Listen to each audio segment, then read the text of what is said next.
années que je vous demande d'accueillir. Bonjour mes sœurs, mes frères africains. Avant de vous parler d'un autre Africain qui se trouve sur les bombes actuellement, Muammar Kadhafi, je voudrais vous dire que je suis très heureuse d'être là, parmi vous, et de savoir que vous avez réussi cette université, la première des universités africaines.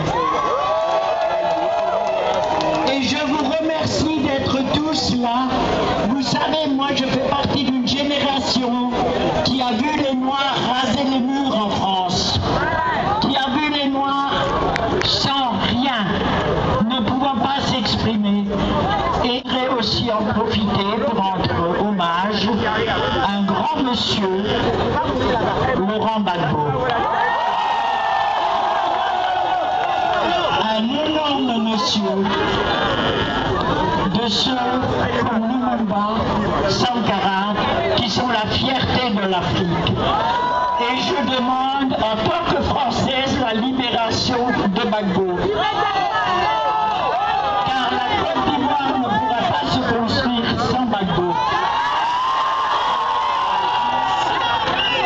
Et je vais aborder le sujet de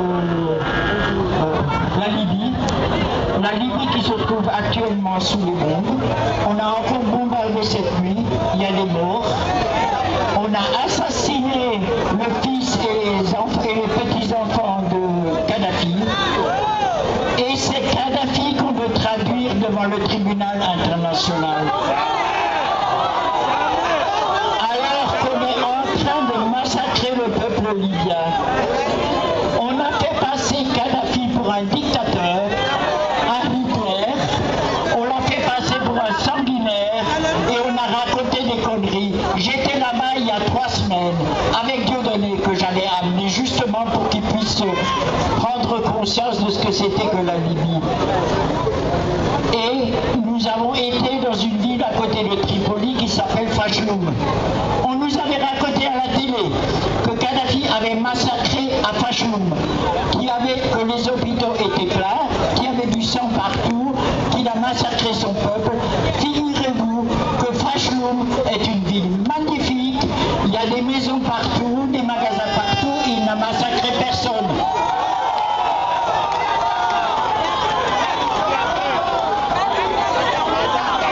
Quand tu veux tuer ton chien, tu l'accuses de la rage.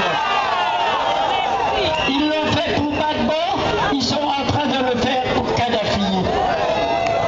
Mais le peuple libyen a besoin de notre soutien. Il a besoin du soutien de l'Afrique, il a besoin du soutien des Européens anti-impérialistes. Parce que c'est un problème d'impérialisme ce qui se passe en Libye, comme la Côte d'Ivoire. Pourquoi la Libye? La Libye a du pétrole, a du gaz, mais la Libye est aussi un pays qui était à l'initiative de la création des États-Unis d'Afrique. Et ce qui fait peur, c'est la création des États-Unis d'Afrique.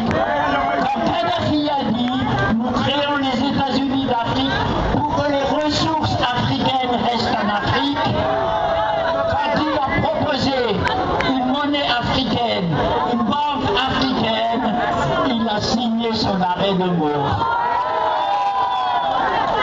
Mais ça ne s'arrêtera pas. En vous voyant là, et en voyant toute cette jeunesse africaine, parce que l'Afrique est le continent le plus riche du monde, avec ses ressources, mais également avec sa jeunesse.